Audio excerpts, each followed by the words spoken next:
Comment se passe concrètement le maintien dans l'emploi et quels sont les leviers d'action pour les managers? C'était la thématique de cette troisième table ronde.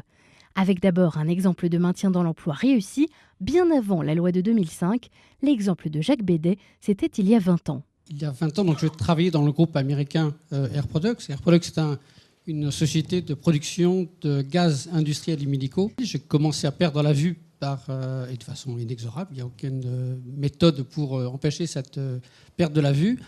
Et à l'époque, tout simplement, mon manager, qui était le vice-président d'Europe à l'époque, m'a dit Jacques, écoute, de quoi as-tu besoin pour être capable de contribuer à la performance de l'entreprise? À l'époque, les moyens technologiques n'étaient pas encore présents pour le milieu informatique, tel qu'aujourd'hui pour les déficients visuels. Donc j'avais besoin d'aide des informaticiens pour bidouiller, bricoler mon PC et mes systèmes pour les rendre accessibles avec les moyens du bord.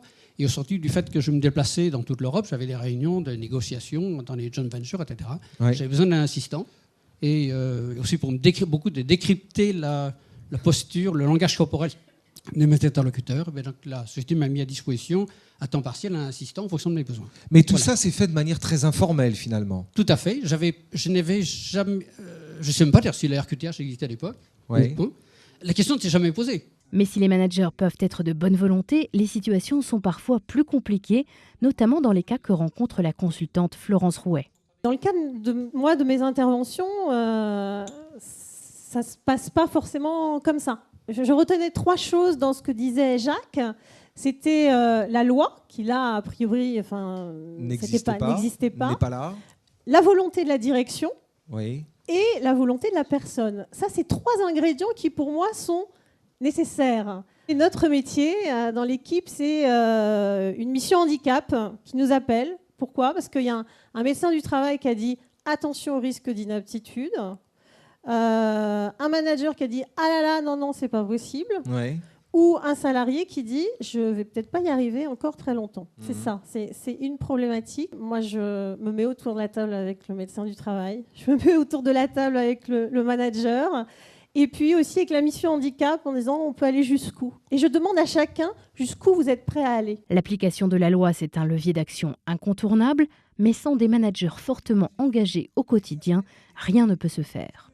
Ce qui fait la différence, et ça restera toujours à mon avis, c'est l'engagement personnel du manager direct, qui est une condition clé de la réussite du maintien dans l'emploi et de l'intégration d'un nouveau salarié. C'était vraiment une volonté du management de s'assurer que j'avais les moyens techniques et humains nécessaires pour continuer à travailler.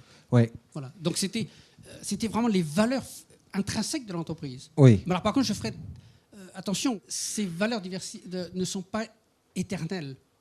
Elles sont quelque chose qui peut être remis en cause par un nouveau management, des changements de la personnalité dans l'entreprise. Pour ces leviers d'action, on peut aussi s'inspirer de ce qui se fait à l'étranger. Valérie Paparel de l'ADAPT cite ainsi un exemple à suivre au Canada. Effectivement, le modèle que je voulais évoquer, c'est le modèle de Sherbrooke, où en fait un chercheur français au Canada est allé mettre en place un dispositif de retour précoce à l'emploi. Alors nous, on aurait dit depuis 40 ans à l'ADAPT, dans nos centres de médecine physique et réadaptation, la démarche précoce d'insertion, c'est-à-dire comment on fait en sorte que dès la phase de soins, on permette à la personne de retourner dans l'entreprise pour retravailler, se réentraîner au travail.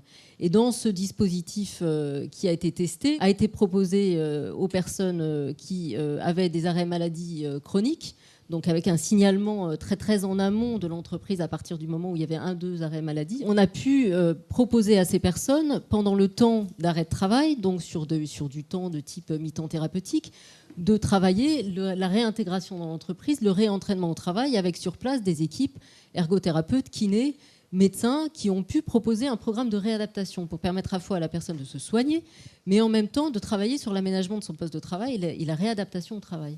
Et là, on peut faire vraiment un travail direct avec le manager, avec l'équipe, avec le service de ressources humaines pour voir comment on favorise cette réinsertion précoce et ce retour à l'emploi. Ce qui, sans doute, permettrait d'éviter quelquefois des reconnaissances de handicap parce qu'on permet à la personne aussi de repartir dans une dynamique. Mais la conclusion sur laquelle tous s'accordent, c'est que le secret d'un maintien dans l'emploi réussi, c'est avant tout d'individualiser au maximum la compréhension de celui qu'on a en face.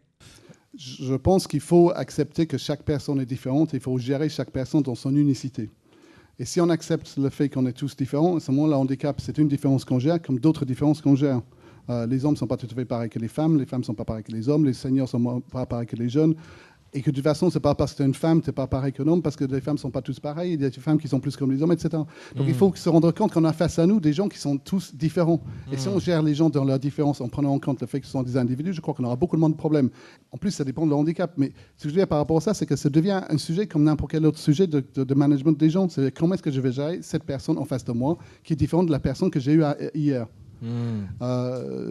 J'ai géré une fois un Français, donc je vais dire, mais je sais comment gérer un Français. Mais en plus, ça dépend de leur handicap. Et pour le consultant Pete Stone, cela vaut aussi et surtout pour les managers. Je crois que c'est intéressant qu'un manager essaie de se mettre à la place de l'autre et de comprendre l'autre. Et accepter qu'on a tous des choses à apprendre les uns des autres, qu'il n'y a aucun être humain sur cette planète qui maîtrise tout, qui sait tout, et que ce n'est pas parce que tu es manager que tu connais tout mieux que les collaborateurs. Et qu'être dans une position beaucoup moins de pouvoir et beaucoup plus une relation d'égal et égal en acceptant que moi j'ai quelque chose à apporter à chaque personne sur la planète et chaque personne sur la planète a quelque chose à apporter à moi. Je pense qu'on a beaucoup trop tendance à penser que les managers savent et les collaborateurs ne savent pas. Mais je pense pas. Une implication du manager qui, au quotidien, fait vraiment la différence. C'est ce qu'on a pu découvrir avec cet exemple concret chez Dassault Systèmes. Ce que nous avons travaillé avec Nathalie, c'est de trouver des sujets sur lesquels elle pourrait travailler sans être sous trop de stress, parce que le stress ne lui aide pas à être efficace, on va dire. Et puis, surtout des sujets où ce n'était pas critique, que ça soit toujours fait avec une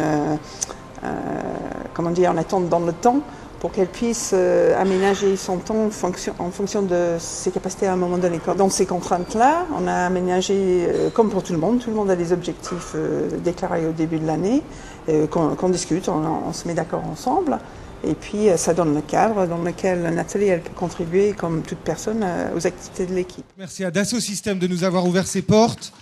Je crois qu'une des choses les plus importantes, c'est que manager, il faut qu'il se rende compte que les gens qui managent ou qu'elles managent doivent être managés dans la manière dont ils ont besoin d'être managés et pas la manière dont le manager pense qu'ils doivent être managés. C'est pas comme ça qu'il faut manager des gens. Il faut essayer de les comprendre, il faut être dans un dialogue avec des gens, savoir qui ils sont et les manager comme ils ont besoin d'être managés. Et si tu fais ça, tu vas avoir des gens qui vont être efficaces, ils vont être heureux, ils vont être productifs, ils vont rester chez toi, ils vont bosser pour toi, ton entreprise va être productive.